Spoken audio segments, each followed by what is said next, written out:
Bener om. Udah nyala ya?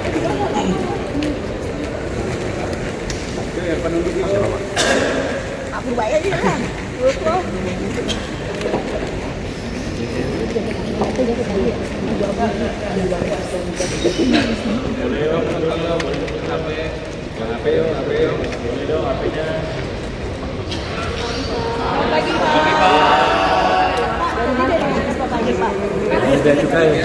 Tadi bea cukai bahas apa Pak? Kita melihat sistem monitoring dashboardnya bea cukai di sana, yang ke pelabuhan dan yang ke tempat-tempat lain.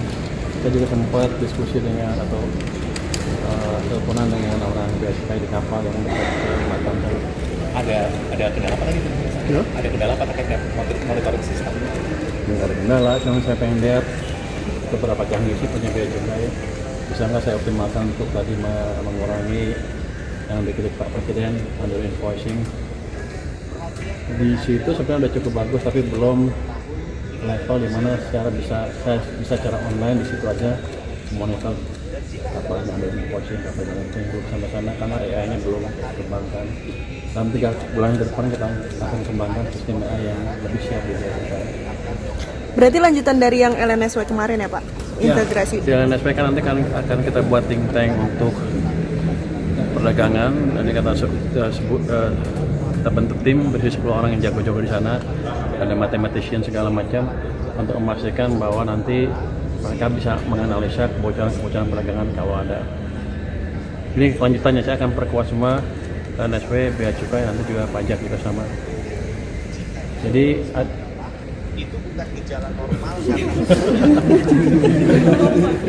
Lagi nonton apa Pak? Apa itu Pak? Risiko apa yang menanti? tahu sengaja bikin sendiri. Jadi kita akan perkuat itu pajak juga semua nanti. Pada dasarnya kita akan perkuat sistem penerimaan kita dari monitoring dari ujung ke ujung. Nanti kedepannya sih dari command center saya harusnya bisa lihat kapal di pelabuhan lagi ngapain, isinya apa, ini apa. Jadi akan kita buat sistem yang terkoneksi betul di sana.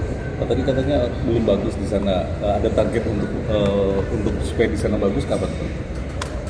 Kalau sampai AI bisa mulai menganalisa 3 bulan ke depan sudah. Tapi kalau sampai sistem yang betul-betul terintegrasi, di situ saya bisa lihat kapal di pelabuhan langsung, sepertinya perlu panjang lagi. Saya targetkan setahun datang ke semua. Tapi yang jelas dalam beberapa bulan ke depan harusnya penerimaan kita akan lebih efisien dibanding sekarang.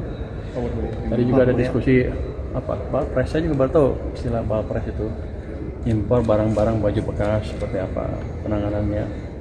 Rupanya selama ini hanya bisa dimusnahkan dan yang impor masuk penjara, saya nggak dapat duit, nggak didenda, jadi saya rugi. Cuman ngeluarin ongkos untuk memusnahkan barang itu, tambah ngasih makan orang-orang yang di penjara itu. Berarti nanti Jadi kita yang terubah di mana kita bisa denda orang itu juga. berarti nanti di sistem dan perbaikan itu akan mampu juga memonitoring untuk terkait pencegahan Balpres masuk lebih banyak kayak gitu Pak. Harusnya ya. Pak, kalau misalnya kok Dan sekiranya sepertinya mereka udah tahu, kita udah tahu pemain siapa aja. Harusnya saya lupa tadi kalau ada yang pernah Balpres saya akan blacklist, nggak boleh impor orang lagi. Pak tadi terkait Cortex kan katanya akan dari seminggu akan sudah bisa dipakai itu. Nanti hari Jumat saya umumkan. Kan sekarang belum. Kan sebulan kan jatuhnya Jumat kalau nggak salah. Nanti saya umumkan seberapa bagus. Sebenarnya udah jalan terus sih, udah bagus. Pak, kalau Balpres tadi nggak boleh impor lagi, berarti Senin tutup dong Pak? Pasar Senin maksudnya? Oh enggak, nanti kan diisi dengan barang-barang dalam negeri. Tapi artinya barang-barang impor bekas itu nggak ada lagi kayak pakai di Senin. Padahal Pasti. itu ada Gini UMKM kan, kecil juga yang dimanfaatkan. lo pengen menghidupkan UMKM ilegal. Bukan itu tujuan kita. Kita tujuannya menghidupkan UMKM yang legal yang juga bisa menciptakan tenaga kerja di penyerapan, di sisi produksi di sini. Jadi kita ingin hidupkan lagi produsen-produsen tekstil dalam negeri. Pak berbaik dengan OJK kan ngobrol apa? Saya biasanya kemarin itu nanti setelah diskusi dengan OJK saya umumkan. Pak, hambatan usaha Pak, ini ada keluhan dari pelaku usaha micil mereka, ada event-event mereka khususnya event pemerintah yang belum dibayar. Salah satunya itu dari event PON ke 2021 di Papua. Nah ini gimana Pak, bendahara negara Pak menanggapinya Pak? Nanti saya cek deh seperti apa. Tapi kan ini 2021 saya belum tahu, belum sampai ke saya juga. Saya juga dulu pernah dengar bahwa ada kontraktor Ya. dari kementerian yang nggak dibayar juga kan. Saya mau lihat itu sampai mana. Saya belum pelajarin seperti terkait apa. serapan keuangan yang ada di perbankan, Pak. Mereka juga mengeluhkan meskipun uangnya ada, tapi mereka kesulitan mengaksesnya, Pak, terkait syarat untuk agunannya gitu, Pak. Gimana, Pak? Itu kan normal, itu bisnis normal dari perbankan kan. Dia juga nggak mau rugi kan, pasti harus ada agunan dan lain-lain kalau pinjamannya besar. Jadi begini, kalau bank uangnya banyak, push faktor untuk mereka untuk menyalurkan lebih besar dibanding sebelumnya.